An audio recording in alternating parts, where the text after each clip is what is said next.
ಶಿಕ್ಷಕರು ಉತ್ತಮ ಆರೋಗ್ಯ ಹೊಂದಿದರೆ ಮಾತ್ರ ಮಕ್ಕಳಿಗೆ ಉತ್ತಮ ಶಿಕ್ಷಣ ಕೊಡಲು ಸಾಧ್ಯ ಎಂದು ಕ್ಷೇತ್ರ ಶಿಕ್ಷಣಾಧಿಕಾರಿ ಅನಂತರಾಜು ತಿಳಿಸಿದರು. ಪಟ್ಟಣದ ಸರ್ಕಾರಿ ಬಾಲಕರ ಪದವಿ ಪೂರ್ವ ಕಾಲೇಜಿನಲ್ಲಿ ಎಚ್ಡಿಕೋಟೆ ಮತ್ತು ಸರಗೂರು ತಾಲೂಕುಗಳ ಪ್ರಾಥಮಿಕ ಹಾಗೂ ಪ್ರೌಢಶಾಲೆಗಳಲ್ಲಿ ಕರ್ತವ್ಯ ನಿರ್ವಹಿಸುತ್ತಿರುವ ಮಹಿಳಾ ಶಿಕ್ಷಕರು, ಲಿಪಿಕಾ ನೌಕರರು ಹಾಗೂ ಅಡುಗೆ ಸಿಬ್ಬಂದಿಗೆ 2024-25ನೇ ಸಾಲಿನ ಆರೋಗ್ಯ ತಪಾಸಣಾ ಶಿಬಿರ ಕಾರ್ಯಕ್ರಮದಲ್ಲಿ ಮಾತನಾಡಿದರು. ಹಾಗಾಗಿ ಎಲ್ಲ ಶಿಕ್ಷಕರು ಉತ್ತಮ ಆರೋಗ್ಯ ಹೊಂದಿರಬೇಕು. ದಿನನಿತ್ಯ ಸೂರ್ಯೋದಯಕ್ಕೂ ಮುನ್ನ ಎದ್ದೇಳುವುದು, ಯೋಗ ಅಥವಾ ವ್ಯಾಯಾಮ ಮಾಡುವ ಅಭ್ಯಾಸವನ್ನು ಮಾಡಿಕೊಳ್ಳಬೇಕೆಂದರು. ಇದು ಜೂನ್ ತಿಂಗಳಲ್ಲಿ ಒಂದ್ಸರಿ ಆದ್ರೆ ಡಿಸೆಂಬರ್ ಒಂದ್ಸರಿ ಆಗ್ಬೇಕಾಗಿತ್ತು. ಈ ಶೈಕ್ಷಣಿಕ ವರ್ಷದಲ್ಲಿ ಆಗದೆ ಇರೋದ್ರಿಂದ ನಾನು ಇವತ್ತಿಗೆ ಬಂದು 36 ದಿನ ಆಯ್ತೀನಿ. ಅದನ್ನ ಸಾಮಾನ್ಯವಾಗಿ ಒಂದು 15 ದಿನದಲ್ಲೇ ಕಾರ್ಯೋನ್ಮುಖರಾದ್ವು. ಕಾರ್ಯ ಒತ್ತಡ SSLC ಎಕ್ಸಾಮ್ ಬಂತು, ಮತ್ತೆ TH ಸರ್ ಮಾತಾಡಿದಾಗ ಅದನ್ನ ಡೇಟ್ ಒಂದು 2-3 ಡೇಟ್ ವ್ಯತ್ಯಾಸ ಆಗಿ MLA ಅವರು ಡೇಟ್ ಕೊಟ್ಟು ನಂತರ 10ನೇ ತಾರೀಕು ಮುಗಿತು, ರಜಾ ಅನೌನ್ಸ್ ಆಯ್ತು ಅಂತ ಭಾವಿಸ್ಕೊಂಡಿದ್ದಾರೆ ಅನೇಕ ಸ್ನೇಹಿತರು. ನಂತರ ತಾಲೂಕು ಆರೋಗ್ಯಾಧಿಕಾರಿ ರವಿಕುಮಾರ್ ಮಾತನಾಡಿ, ಇಂದಿನ ಒತ್ತಡದ ಜೀವನದಲ್ಲಿ ಆರೋಗ್ಯವನ್ನು ಕಾಪಾಡಿಕೊಳ್ಳುವುದು ಬಹಳ ಕಷ್ಟ. ಕಾಲಕಾಲಕ್ಕೆ ಸರಿಯಾಗಿ ಪ್ರತಿಯೊಬ್ಬರೂ ಆರೋಗ್ಯ ತಪಾಸಣೆಗೆ ಒಳಪಡಿಸಿಕೊಳ್ಳಬೇಕು. ಶಿಕ್ಷಣ ಇಲಾಖೆ ನಿಧಿ ಅನುದಾನದಲ್ಲಿ 2024-25ನೇ ಸಾಲಿನ ಉಚಿತ ಆರೋಗ್ಯ ತಪಾಸಣಾ ಶಿಬಿರ ಇದಾಗಿದ್ದು, ಎಲ್ಲಾ ಶಿಕ್ಷಕರು, ನೌಕರರು ಶಿಬಿರದ ಪ್ರಯೋಜನ ಪಡೆದುಕೊಳ್ಳಬೇಕೆಂದು ತಿಳಿಸಿದರು. ಕಾರ್ಯಕ್ರಮವನ್ನು ಹಮ್ಮಿಕೊಳ್ಳಲಾಗಿದೆ. ಈ ವೇದಿಕೆಯಲ್ಲಿ ಈ ಒಂದು ಕಾರ್ಯಕ್ರಮವನ್ನು ಆಯೋಜನೆ ಮಾಡಬೇಕು. ಎಲ್ರಿಗೂ ಒಂದು ಆರೋಗ್ಯ ತಪಾಸಣೆ ಮತ್ತು ತಾಲೂಕು ಮಟ್ಟದ 2 ತಾಲೂಕು ಸೇರಿಸಿ ಒಂದು ಬೃಹತ್ ಮಾಡಬೇಕು ಅಂತ BO ಅವರು ಮತ್ತು ನಾವು ಸುಮಾರು ಮಾಡಿ ಇವತ್ತು MLA ಅವರೇ ಡೇಟ್ ಕೊಟ್ಟಿದ್ರು. ಅವರು ಬರಬೇಕಾಯಿತು. ಅವರ ಅನುಪಸ್ಥಿತಿಯಲ್ಲಿ ಇವತ್ತು ಕಾರ್ಯಕ್ರಮವನ್ನು ನಾವು ಮಾಡ್ತಾ ಇದ್ದೀವಿ. ಈ ಪ್ರಾಸ್ತಾವಿಕವಾಗಿ ಮಾತಾಡಿದಾಗೆ ಎಲ್ಲ ಒತ್ತಡದ ಜೀವನದಲ್ಲಿ ನಾವು ಮೊದಲನೇದಾಗಿ ಶಿಕ್ಷಣದಲ್ಲಿ ಅತಿ ಹೆಚ್ಚು ಸಮಾಜದಲ್ಲಿ ಗೌರವವನ್ನು ಕೊಡುವಂಥ ವೃತ್ತಿ ಅಂದರೆ ಶಿಕ್ಷಕರಿಗೆ ನಾವು ಅತಿಯಾದ ಗೌರವವನ್ನು ಕೊಡುವಂಥದ್ದು.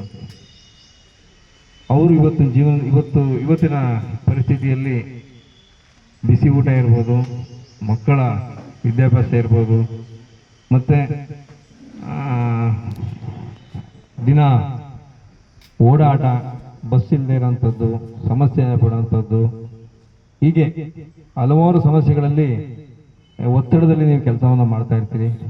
ನಿಮ್ಮ ಆರೋಗ್ಯನೂ ಸುಧಾ ಅಷ್ಟೇ ಮುಖ್ಯ.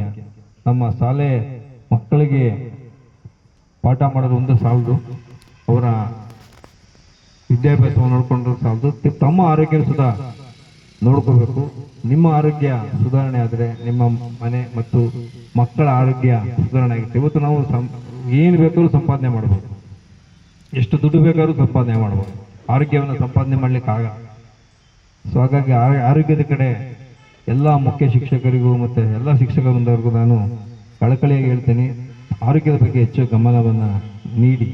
ಇದರ ಬಗ್ಗೆ ಡಾಕ್ಟರ್ ಪೂರ್ಣಿಮಾ ಅವರು ಒಂದು ಸರ್ವೈಕಲ್ ಕ್ಯಾನ್ಸರ್ ಇರ್ಬೋದು, ಬ್ರೆಸ್ಟ್ ಕ್ಯಾನ್ಸರ್ ಇರ್ಬೋದು, ಮತ್ತು ಆರೋಗ್ಯದ ಬಗ್ಗೆ ಕೂಲಂಕುಷವಾಗಿ ಮಾತಾಡ್ತಾರೆ.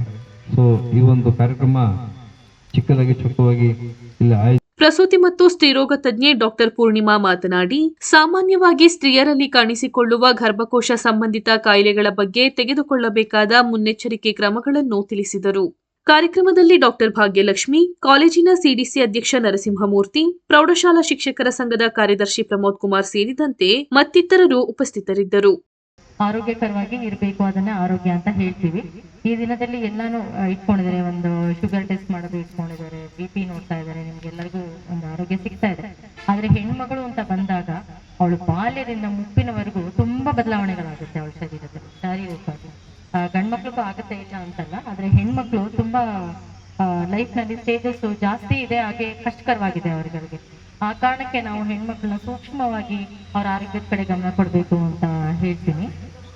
ಏನಂದ್ರೆ ಮುಖ್ಯವಾಗಿ ಇಲ್ಲಿ ನಾವು ಕ್ಯಾನ್ಸರ್, ಸರ್ವೈಕಲ್ ಕ್ಯಾನ್ಸರ್ ಬಗ್ಗೆ ಮಾತಾಡ್ತಾ ಇದೀವಿ ಮುಖ್ಯವಾಗಿ. ಆದ್ರೆ ಹೆಣ್ಮಗಳಿಗೆ ಸಮಯದಲ್ಲಿ ಋತುಸ್ರಾವ ಆಗೋ ಸಮಯದಿಂದ, ಅಂದ್ರೆ ಅವರು ಹದಿಹರೆಯದ ವಯಸ್ಸಿಗೆ ಬರ್ತಾರಲ್ಲ, ಅವಾಗ ಅವರು ಶರೀರದಲ್ಲಿ ಆಗೋ ಬದಲಾವಣೆಗಳಿಗೆ ತಾಯಂದ್ರು ಅಥವಾ ಇಲ್ಲಿ ನೀವು ಟೀಚರ್ಸ್ ಮಾಡ್ತಾ ಇರ್ತೀರಾ, ಹೆಲ್ತ್ ಎಜುಕೇಶನ್ ಕೊಡ್ತಾ ಇರ್ತೀರಾ, ಅದ್ರ ಬಗ್ಗೆ ಸ್ವಲ್ಪ ಹೆಚ್ಚಿನ ಗಮನ ಕೊಡಿ ಅಂತ ಕೇಳ್ಕೊಳ್ತೀನಿ ನಾನು.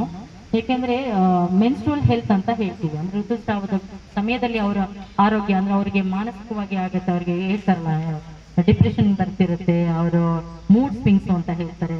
ನಾವು ಅದಷ್ಟೊಂದು ಅನುಭವಿಸಿದೀವ ಇಲ್ವಾ ಗೊತ್ತಿಲ್ಲ, ಈಗಿನ ಕಾಲದ ಮಕ್ಳಿಗಂತೂ ಅದು ತುಂಬಾ ಹೇಳ್ಕೊತಾರೆ, ನನಗೆ ಮೂಡ್ ಸ್ವಿಂಗ್ಸ್ ಆಗ್ತಿದೆ ಅಂತ ಹೇಳ್ತಾರೆ. ಅಂದ್ರೆ ಆ ಟೈಮ್ನಲ್ಲಿ ನೋಡಿ, ಬರೀ ಪೀರಿಯಡ್ಸ್ ಆಗೋ ಟೈಮ್ನಲ್ಲೂ ಅವ್ರಿಗೆ ಮೂಡ್ ಸ್ವಿಂಗ್ಸ್ ಆಗುತ್ತೆ. ಅಂದ್ರೆ ಅವ್ರಿಗೆ ಡಿಪ್ರೆಷನ್ ಹೋಗ್ತಾರೆ, ಇಲ್ಲಾಂದ್ರೆ ಕೆಲವರು ಅಗ್ರೆಸಿವ್ ಆಗಿ ಬಿಹೇವ್ ಮಾಡ್ತಾರೆ.